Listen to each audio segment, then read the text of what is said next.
Alright, so I'm going to try to do some lecturing every week. The thing is, with these lectures, I might have one or two videos that I have to submit because it's only 15-minute increments. So I apologize for that, but we're going to do what we can. Okay, so states of consciousness. Let me move this up here. Alright, so learning outcomes today is we're going to summarize the stages of sleep, 1 through 4, plus REM sleep. We're going to talk about what REM sleep is, explain why we sleep and how much sleep is necessary, and the different types of dreams, what they mean, if they mean anything at all, and some sleeping disorders and circadian rhythms. Alright, consciousness. In psychology, consciousness is a really tricky thing to really narrow it down. Because it's so hard to explain exactly what consciousness is. You ask two different psychologists what they think consciousness is, and they may provide you two different answers. Because it means so many different things to different types of disciplines. But for our purpose here, is just being aware of your sensations, your thoughts, experiences, and at that moment that's going on, I guess, right now as we speak. All right, so you're tired. It's time to go to bed. And what should you expect when you're sleeping? Well, you shouldn't expect anything, I guess. But what should happen while you're sleeping? All right, it's a 90-minute cycle. Alright. And it starts out with stage 1. Stage 1, you don't know that you're asleep yet. If you ever poke someone or someone poked you and tells you to wake up, you get mad and say, I am awake. Well, that's stage 1. Alright, that's stage 1. You don't know that you're asleep or falling asleep. You just get, you start having these wandering thoughts and all these, maybe dream-like state, but you don't know that you are quite asleep. Stage 2 is, this is when you're asleep, but there is an increase in some waves, and it's a deeper sleep than stage 1. Okay. Stage 3, now you're falling into deep sleep. Okay, you got now your brain is not very conscious. It is conscious at some level, but not very conscious. And then stage 4 is the deepest sleep, restorative sleep that we all need in order to feel rested. Then, after that, we go into what's called REM sleep, rapid eye movement sleep. And REM sleep is a necessary thing for all mammals, not just for human beings, but all mammals. And they think that, but a lot of people believe that somehow, some way, REM sleep, rapid eye movement, where we're dreaming at this time, rapid eye movement, your eyes start back and forth underneath your eyelids, and you're dreaming at that point. Okay? They believe that this is somehow related to learning. Since mammals are great at learning, we're the best out of all the mammals, but all mammals can learn. We're not completely instinctual. We learn every day, and when we go to bed and we start dreaming, somehow, some way, our brain is consolidating that information into your brain, okay, for you to learn. So stage 4 is the deepest, and then as you notice right here, we go up to REM.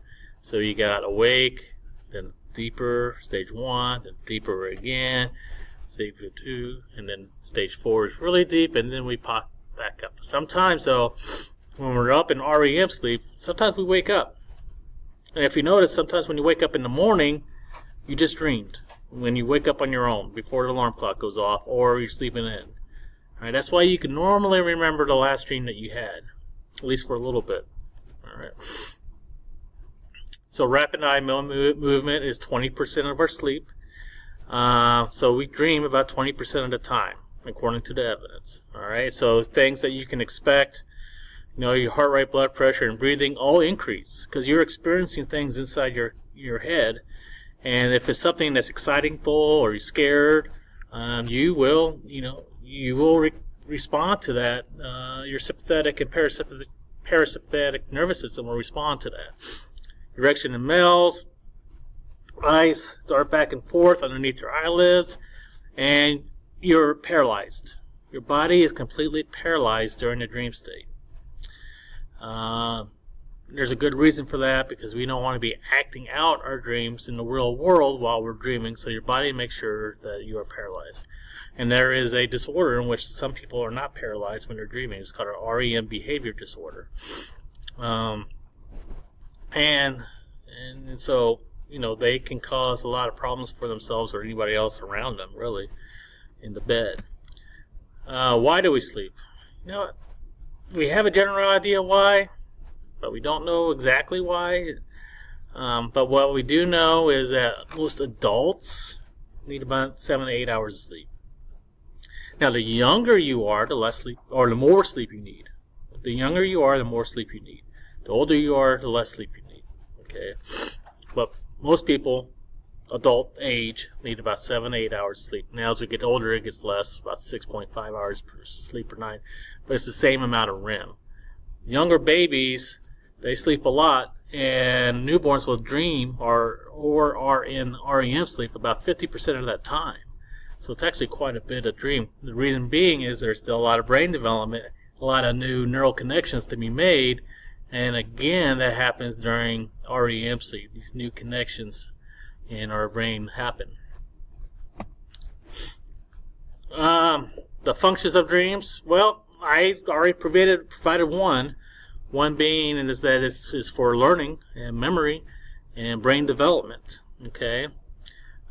Some other ideas is unconscious fulfillment theory. We have our wishes and desires that we have, and we would like, we can't fulfill those desires inside our dreams without being punished by society. There's hidden meanings. Latent contents is the hidden meanings of your dreams. We talk about Dr. Freud. Everything had to do one way with sex or somehow. So according to Dr. Freud, there was a lot of latent contents in your dreams, all referring to sex, and then the manifest context is what's obvious. All right. Dreams for survival. There is actually a good theory out there that the reason why children, little kids, dream about monsters and being scared is because, evolutionary speaking, this protected them from predators that used to come after us and eat us, from lions and tigers and bears. And so the reason being is that dreams for survival helps us prepare for the future for any kind of emergency situation that might happen.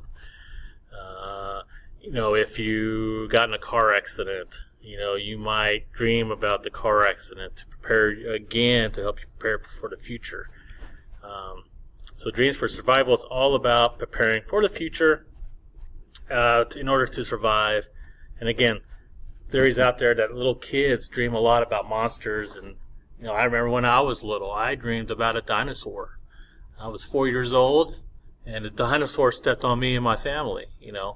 And according to a lot of psychologists, the reason being is for that, we don't understand much about the world, but we do know that there's, evolutionary speaking, there are things out there that can, eat us or kill us and, harm us. The activation synthesis theory basically means that there's some electrical happenings inside the pons and the brainstem, and those electrical signals move out to the other areas of the brain, and including the occipital lobe, which is for vision, right, and temporal lobe for hearing. And so the idea here is these random electrical happenings produces images and sounds inside our brain. So ultimately what this means is our dreams mean nothing. Nothing at all. So, for instance, all mammals dream. The little chipmunk dreams. The little mouse dreams. The little hamster in the ball dreams. Does that mean the hamster is supposed to figure out the meaning of its own dreams? No. So what's happened here is, according to this theory, is human beings are very good at applying meaning to things that are meaningless. We do that all the time. Things that have no meaning, we got to apply meaning to it because that helps us make sense of the world. Same thing with the dreams, according to this theory. So, sleep disturbances. We'll talk. Insomnia. Everybody knows what insomnia is the inability to fall asleep or stay asleep. We all get that, usually caused by stress. Things you could do that non-medically is just to go to bed when you're tired. Don't do anything else in the bed, like playing on your phone, eating, or reading, or anything else like that. Okay, just go to bed when you're tired, and for the most part, use your bed for sleep, because you want to train your brain to see bed as a place to sleep, not a place to play around on your internet, your phone, eat, read, do homework. Alright? You want to train your brain to see this place as a place to sleep. Sleep apnea is when a person is unable to breathe in their sleep. They're very loud snorers. They'll wake up the whole house. And what's happened is they're really loud, and all of a sudden you hear silence. And you hear the silence for a long period of time. It lasts up to a minute or so. And during this time of silence, the person's not breathing. They're gasping. Okay? Sleep apnea is a very dangerous sleeping disorder. It can actually cause death. And at the very least, make life miserable. It can cause high blood pressure. It can cause sleepiness all the time. It could cause heart disease, strokes, all related to not getting really deep restorative sleep, because what happens is you don't get into that really deep stage 4 sleep that we all need, because the person has to slightly wake up in order to begin breathing again, and they're always gasping for air. Very, very dangerous disorder, and if you know anybody like this, they need help, and there's things that can be done. Night terrors is usually in stage 3 or stage 4. It happens to little kids normally. Sometimes adults can have it. So during stage 3, stage 4, they wake up in a panic. They're screaming. They're talking. They look awake. They seem awake. They even might respond to what you're saying, but they're not awake this entire time. They're sleeping. And they're in this panic state. We know that they're sleeping because the next day when we ask them about it, they don't remember it. Okay. Things that you could do for night terrors is, first, if you see a pattern about what time it happens at night, wake up the little kid before it happens so you can break the cycle. Make sure that the little kid is getting plenty of rest in the first place. Make sure, and if they're experiencing a night terror, don't be trying to wake them up. Just leave them alone. Make sure they're safe, because it's not harmful, and the kiddo will forget all about it. Narcolepsy is the inability to stay awake when you want to. Usually when something excitable happens, they just fall asleep. They're just out in REM sleep. So they are dreaming as soon as it happens. It could be they have no control over it. They just fall asleep. They could be standing up, falling asleep, and fall asleep and hit the floor. You got to be careful with cars and trucks and driving and stuff like that. And then sleepwalking and sleep talking, again, stage 3, stage 4 sleep, not during REM sleep. They're literally walking and sleep talking. Okay. Okay, circadian rhythm. Circadian means about a day. All right, it's about a day. And so each one of us experience our own circadian rhythms. We always feel most awake at certain times of the day. We want to go to bed at certain times of the day. And so the circadian pretty much revolves around the sun. And so, human beings are made to want to fall asleep in the dark. But the problem is that we have artificial light at 10 o'clock at night, 11 o'clock at night, midnight. And this can mess up our circadian rhythm and what's called a suprachiasmatic nucleus. And it goes through your eye, and it tells your brain when it's nighttime and time for bed. That gets all messed up because of all the artificial lights.